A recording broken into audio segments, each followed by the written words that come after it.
સૂત્ર અર્થના રહસ્યો. પ્રણામ. બરહેસરની સચ્ચાઈ મહાપુરુષોના ચરિત્રમાં ધીમી ગતિએ પણ મક્કમ ગતિએ આપણે આગળ વધી રહ્યા છીએ. વંકચુલ કુમારનું ચરિત્ર આપણે જોયું. ત્યાર પછીથી આવે છે 31મું નામ. બરહેસરની સચ્ચાઈના મહાપુરુષોના નામની અંદરમાં 31મું જેમનું નામ છે એવા ગજસુકુમાલ મુનિ, કૃષ્ણ ભગવાનના નાના ભાઈ. બાળ્ય વયની અંદર વૈરાગ્ય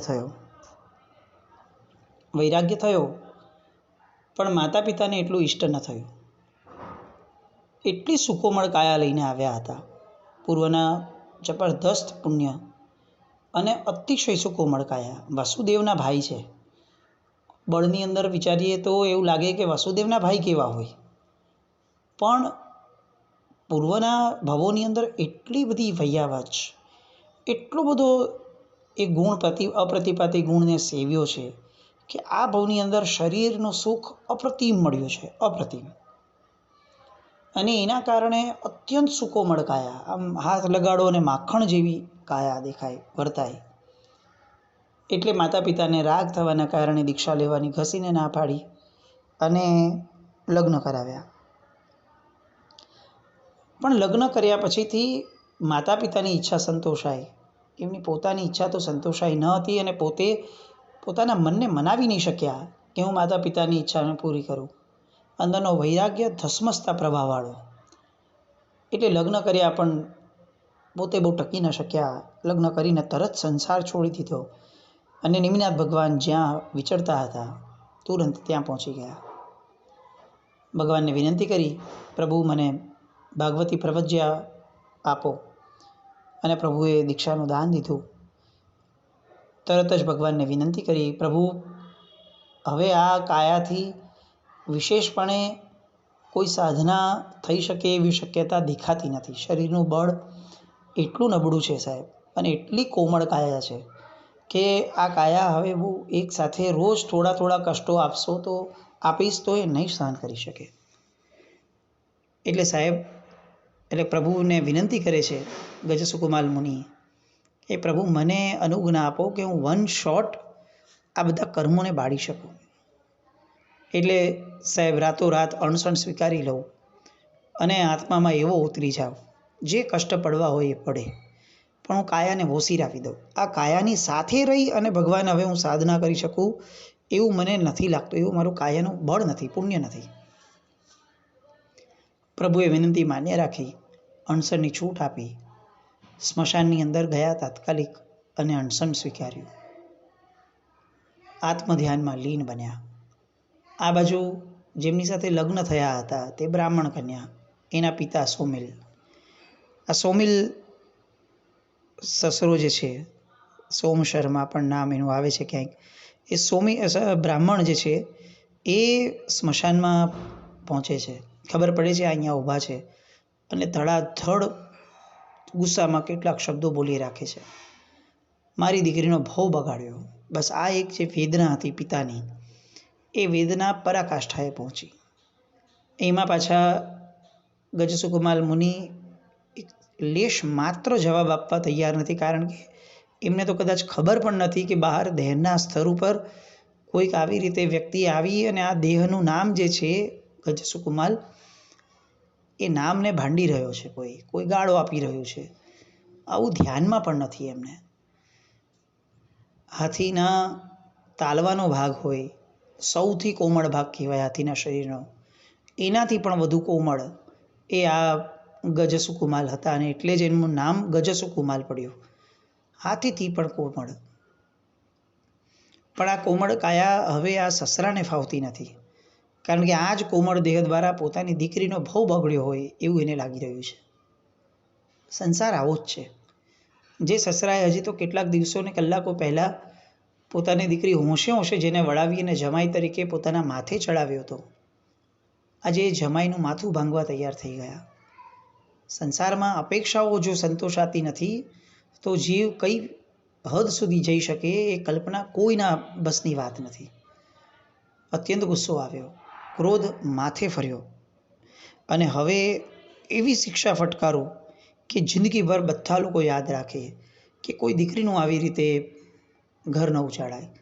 અને એટલે સ્મશાન હતું, માથે ત્યાં અગ્નિ દેવતા સળગતા હતા જ, માથે વાઘર બાંધી, વાધર કે જે બોર્ડર જેવું કે જેના કારણે એ અંગારાઓ પડી ન જાય નીચે, માથા પર ને માથા પર જ રહે, જેના કારણે સતત એ અંગારાઓ એની ખોપડીને ફાડી નાખે. અને સળગતી ચિતા એમાંથી અંગારા કાઢ્યા અને એના મસ્તકે મૂકી દીધા. તળ તળ તળ અંગારાઓ ફૂટી રહ્યા છે, એની સાથે સાથે એ માથાની નસો ફોડી રહ્યા છે. મસ્તિષ્કની અંદર સખત દાહ ઉત્પન્ન થયો અને થડાથડ મસ્તિષ્કની નસો બધી ફૂલવા લાગી ને તૂટવા લાગી. આપણને આમ સાંભળીએ તો પણ અત્યારે એમ થાય કે આ કઈ રીતે આ ગજસુકમાલ મુનિએ એ સમયે પોતાના દેહના એ સમયને વ્યતીત કર્યો હશે. પણ એ એટલા બધા આત્મધ્યાનમાં લીન હતા કે લેશ માત્ર કર્તૃત્વ નહીં, લેશ માત્ર અનુભૂતિ નહીં કે આ મારું શરીર બળી રહ્યું છે, એમને ખ્યાલમાં પણ નહીં જાણે. અને સાક્ષીભાવની ભેદ જ્ઞાનની એટલી પરાકાષ્ઠાએ પહોંચ્યા કે હવે દેહ નામનું તત્વ એ એમને આ ભવમાં નહીં, ભવિષ્યના કોઈ ભવમાં નડી શકે એ શક્યતા બધી જ પૂરી થઈ ગઈ. અને એ ગજસુકમાલ મુનિને ત્યાં ને ત્યાં જ કેવળ જ્ઞાન થયું. અંતકૃત કેવલી બન્યા, કારણ કે હવે આ દેહ પણ શું ટકવાનો, કર્મ ન ટક્યા તો દેહે પણ એવું વિચાર્યું કે હવે અમારે ટકીને શું કરવું છે. આમ પણ જે વ્યક્તિના માથે સળગતા કોલસા સળગતા હોય એ વ્યક્તિ શું ટકી શકવાના. પણ એ પરાક્રમ શું હશે કે એમણે કોલસા મૂક્યા અને કોલસાના કારણે શરીરની માથું ફાટ્યું. એટલા જ વચલા ગાળાની અંદર સીધી ક્ષપક શ્રેણી માંડી દીધી. આ બધાના બેકગ્રાઉન્ડ કેટલા બધા તૈયાર હશે પૂર્વભવોથી કે જેના કારણે અચાનક આવી બધી નિમિત્ત મળતા ઇમારતો આ લોકો બાંધી શક્યા હશે. કમાલ લાગે આપણને ઘણી બધી વાર કે આટલું જ જો ખરેખર હળુકર્મિતા હતી તો આ ભાવ પણ શું કામ કરવો પડ્યો હશે. જાણે આપણને આલંબન આપવા માટે જ જન્મ્યા હોય એવું લાગે ઘણીવાર. બાકી આટલી સહજ મોક્ષની ધારામાં આવી જાય, એક બહુ જબરદસ્ત આપણને એ ઘટનાઓ લાગે. ત્યાર પછી 32મું નામ આવે છે અવંતી સુકુમાલ. ભદ્ર એમના પિતાનું નામ અને ભદ્રા એમની માતાનું નામ. ઉજ્જૈની નગરીના રહેવાસી, 32 સ્ત્રીઓને પરણ્યા હતા. આર્ય સુવસ્તી મહારાજ સાહેબ પાસે નલિની ગુલ્મ વિમાન વિશે એમણે સાંભળ્યું. પોતે હવેલીમાં બેઠા હતા, મહાત્માઓ અધ્યયન કરતા હતા, કેટલાક શબ્દો સાંભળ્યા અને એમ લાગ્યું કે મેં કંઈક સાંભળ્યું છે, જોયું છે, સાંભળ્યું છે, જોયું છે. મસ્તિષ્ક ઉપર ભાર આવ્યો અને જાતિ સ્મરણ જ્ઞાન થયું. તરત નીચે પધાર્યા. સાહેબ આગળ આખું અધ્યયન સમજ્યું અને તરત ખ્યાલ આવ્યો કે આ બધું તો હું ગયા ભવમાં દેવલોકમાં બધું ભોગવીને આવ્યો છું. હવે એ બધું જ નજર સામે આવે તો આ મનુષ્યપણું કોને ગમે. આ મનુષ્યપણુની સમૃદ્ધિ તો સાવ વામણી અને તુચ્છ લાગે. એટલે એમણે સાહેબની પાસે જીદ કરી, સાહેબ ગમે તે ભોગે, મને જ્યાંથી હું આવ્યો છે ત્યાં હું પાછો જાઉં, એ કોઈ પણ હિસાબે એવું કંઈક કરી દઉં. અને સાહેબે એમને જણાવ્યું કે એ દીક્ષા લેવી પડે. તો કે સાહેબ ભલે, મને દીક્ષા બી ચાલશે. પછી શું કરવાનું? તો કે પછી તો શું, કાર્યસર જ્ઞાનમાં ઉભા રહી જવાનું. તમે સંકલ્પ કર્યો છે, તમારા સંકલ્પને બળ માટે એવી માટેની સાધના કરવી પડે. એ સાધના કરો તો થઈ જશે. થઈ જશે, પાક્કું થઈ જશે. તો કે 100% થઈ જશે. જે મહાપુરુષો અને મુનિ ભગવંતો મોક્ષનો માર્ગ બતાવે, આજે એ જ આર્ય સુહસ્તેશ્વરી મહારાજ એ એમને નલિની ગુલ્મ વિમાનમાં જવાનો માર્ગ બતાવે છે. જૈન શાસનની ગીતાર્થતા એ કેવી અદ્ભુત છે. સામું પાત્ર જોઈ અને કેટલી જબરદસ્ત રીતે પોતપોતાના વિચારો, સિદ્ધાંતો, નિર્ણયો, વાતો બધું બદલી શકાય. અને આ છૂટ પરમાત્માએ આપેલી છૂટ, દ્રવ્ય ક્ષેત્ર કાળભાવ પ્રમાણેની, આ સંવિઘ્ન ગીતાર્થપણું, અદ્ભુત તત્વ આ જગતનું બીજા કોઈ ધર્મની અંદર આવા તત્વની કલ્પના પણ કરી શકાય એવું નથી. એ જ આર્ય સુવસ્તી મહારાજ સાહેબ એમને નલિની ગુલ્મ વિમાનમાં જવા માટેનો માર્ગ પૂછતા એમને જણાવે પણ છે. અવંતી સુકુમાલે તરત જ દીક્ષા લીધી. જે રીતે સાહેબે કહ્યું હતું એ જ રીતે સ્મશાનમાં ચાલ્યા ગયા. સ્મશાનમાં કૌશકમાં ઊભા રહ્યા. શિયાળે આખું શરીર કરડી ખાતું, આખું શરીર. પેલો શિયાળ શરીર કરડે છે એ સમયે શરીરની વેદના અનુભવાય છે. કોઈ આત્મભાવમાં એવા હજી લીન નથી થયા કે શરીરની વેદના ન અનુભવાય, પણ એ વેદના સામે નલિની ગુલ્મ વિમાન જવા માટેની તાલાવેલી એ બહુ જ મોટી પડી, બહુ જ વિશાળ હતી, અને એના કારણે શરીરની આ વેદના બહુ સામાન્ય લાગતી. એમને લાગતું કે આટલી વેદના સહન કર્યા પછીથી જો આટલા હજારો વર્ષ સુધીનું નલિનું ગુલ્મ વિમાન મળતું હોય તો મંજૂર છે મને. આ સાધના, આ વેદના પણ મને સ્વીકાર્ય છે, પ્રસન્નતાથી સ્વીકાર્ય છે. અને ખરેખર ત્યાં કાળ કરી અને નલિની ગુલ્મ વિમાનમાં ફરી પાછા પોતે પહોંચી ગયા. જે રીતે અવંતી સુકુમારને સામાન્ય લાગી અહીંયાની વેદના, કારણ કે એમની નજર સમક્ષ નલિની ગુલ્મ વિમાન હતું. આપણને કેમ અહીંયાના પ્રોબ્લેમ્સ, અહીંયાની બધી તકલીફો, આ બધું કેમ મોક્ષે જવા માટેના માર્ગની ઉપર સામાન્ય નથી લાગતું? નલિની ગુલ્મ વિમાન જવું હોય તો શિયાળ કરડી ખાતો હોય તો બી પ્રસન્ન રહેવું જોઈએ, આવું એમને ખબર હતી. મોક્ષે જવું હોય તો આ જગતના તમામ વ્યક્તિઓ આપણને ભલેને કરડી ખાતા, ભલેને તમામ કષ્ટો આવીને આપણને કરડી ખાતા, પણ પ્રસન્ન રહેવું પડે. મોક્ષે તો જ જઈ શકાય. આવી સામાન્ય સમજણ આપણા ઊંડાણમાં કેમ સ્થિર નથી થતી? અવંતી સુકુમાર પાસે માંગે કે તમે મોક્ષે નથી ગયા, તમે જે માર્ગ પર જબરદસ્ત કટ્ટરતા સાથે ઊભા રહ્યા, નિડરતા સાથે ઊભા રહ્યા, એક લક્ષિતા સાથે ઊભા રહ્યા, અમારા જીવનમાં પણ આવી કંઈક એક લક્ષિતા આવે. અવંતી સુકુમાર કાળ કરી ગયા. એના મૃત્યુ સ્થાને માતા પિતા એક મોટો પ્રસાદ બંધાવ્યો, પાર્શ્વનાથ ભગવાનની પ્રતિષ્ઠા કરાવી. અવંતી પાર્શ્વનાથ ભગવાનના નામથી ઓળખાય છે. એ ઉજ્જૈનની અંદર આવેલો આ પ્રસાદ. ત્યાર પછી નામ આવે છે ધન્યકુમાર. પિતાનું નામ ધનસાર, માતાનું નામ શીલવતી. અખૂટ લક્ષ્મીનું પોતાના બુદ્ધિબળથી ઉપાર્જન કર્યું હતું અને 8 સ્ત્રીઓને પરણ્યા હતા. એમાંની એક સ્ત્રી એટલે સુભદ્રા. સુભદ્રા એટલે શાલિભદ્રની બેન. અને સુભદ્રા એમને નવડાવતા નવડાવતા આંસુનું ટીપું પાડે છે, કહે છે કે મારો ભાઈ રોજ એક એક પત્ની છોડી રહ્યો છે. અને ધન્યકુમાર સામાન્યપણે મસ્તીમાં કહે છે કે બાયલો છે, બાયલો. એક એક પત્નીને છોડાતી હશે, જેને વૈરાગ્ય થોડી તો એક ઝાટકે છોડે, આવી રીતે એક એક પત્નીને કોણ છોડે? અને સુભદ્રાના મુખમાંથી સેજે નીકળી ગયું કે નાથ, બોલવું સહેલું છે, કરવું મુશ્કેલ છે. સત્વશાળી પુરુષોને માટે તો આ વેણ, એક કટુ વેણ કે આડું વેણ, એ પણ એક જબરદસ્ત આલંબન બની રહે. અને ધન્યકુમારે કીધું કે શું કઠિન શું છે, લે આ સંસાર છોડ્યો.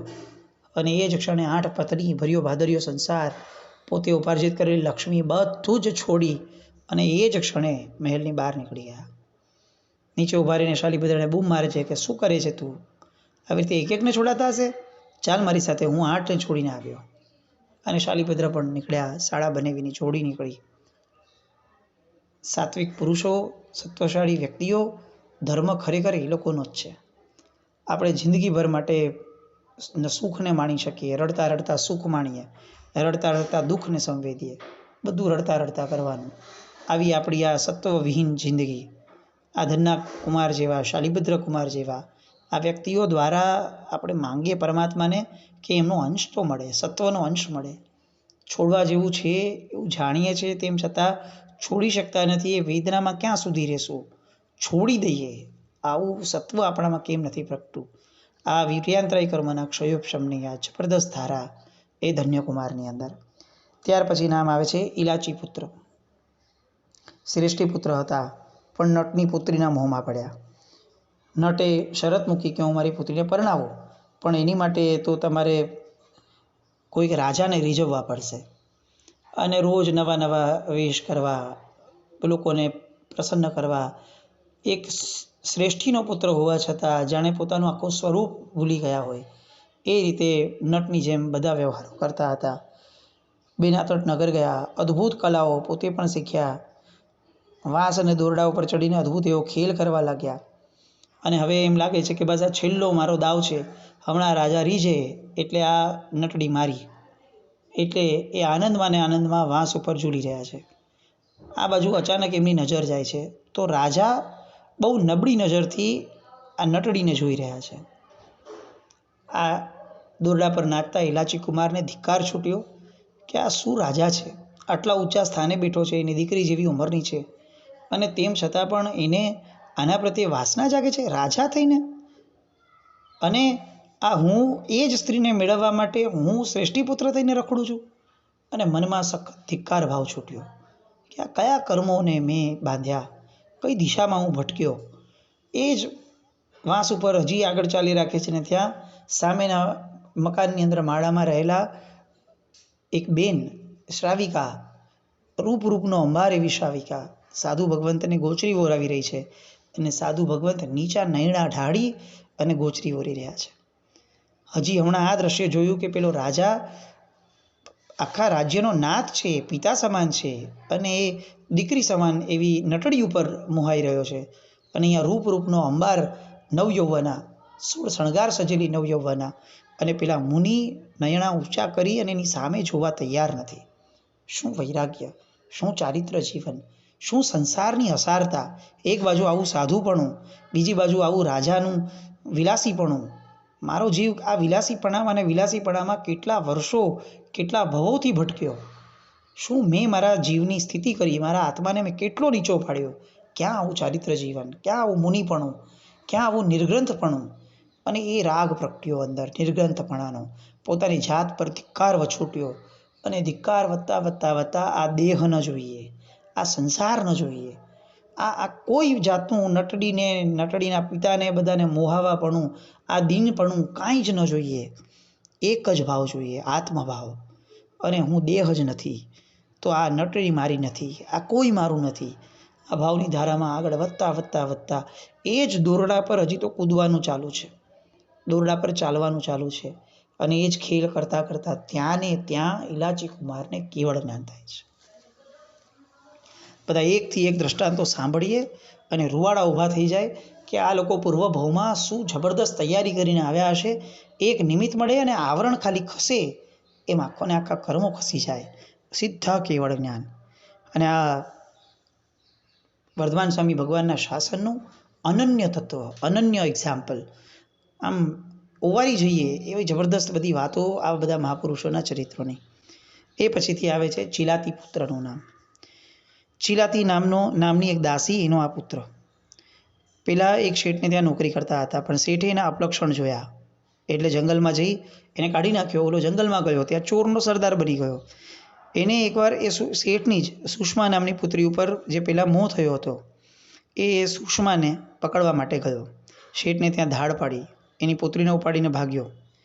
બીજા ચોરોએ બીજી માલમત્તા લૂંટી લીધી, પણ ત્યાં અવાજ ઘણો થયો એટલે રાજાના સિપાહીઓ આવી ગયા. એટલે એમને સાથે લઈ અને શેઠ એના 5 પુત્રો આ ચોરની પાછળ પડ્યા, ચિલાતી પુત્રની પાછળ. બીજા ચોર બધા માલમત્તા રસ્તામાં મૂકીને ભાગી ગયા. એ લઈને રાજાના સિપાહીઓ પાછા ફરી ગયા, પણ ચિલાતીએ પેલી સુષ્માને છોડી નહીં અને એ જંગલ સુધી પહોંચી ગયો, ઊંડાઈ સુધી.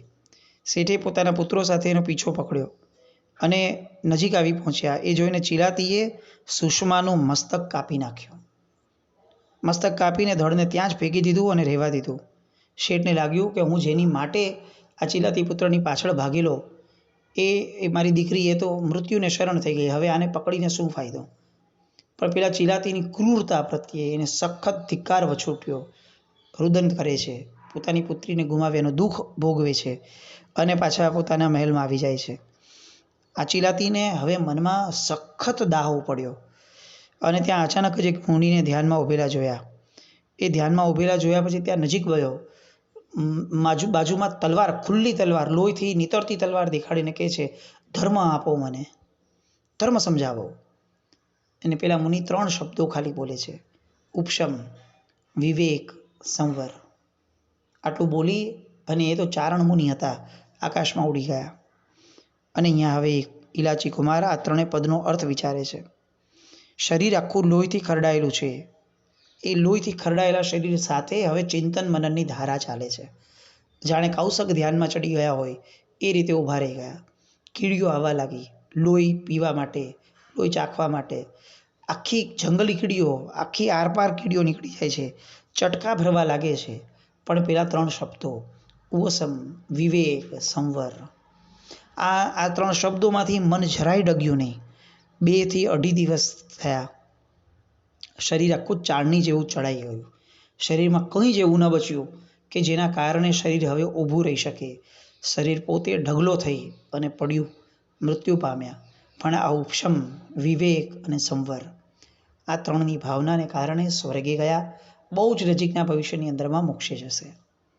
આમ એક એક કથા સાંભળીએ આપણને એમ લાગે કે નિર્દોષ એવી સ્ત્રીની હત્યા કરનારા, આ 3 શબ્દોના ચિંતન મનનમાં જો આ ધારામાં ચડી શકતા હોય, જે એક સ્ત્રીનું માથું કાપતા પણ જો વિચાર નહોતો આવતો, પણ એક કીડી પોતાના શરીરની આરપાર જઈ રહી છે અને તેમ છતાં કીડી પ્રત્યે લેશ માત્ર વિકલ્પ નથી થતો, આ આખી ને આખી મનોદશા જો આ ચિંતનની ધારા બદલાવી શકતી હોય તો આ ચિંતનનો ધર્મ એ કેટલો સેવા લાયક છે.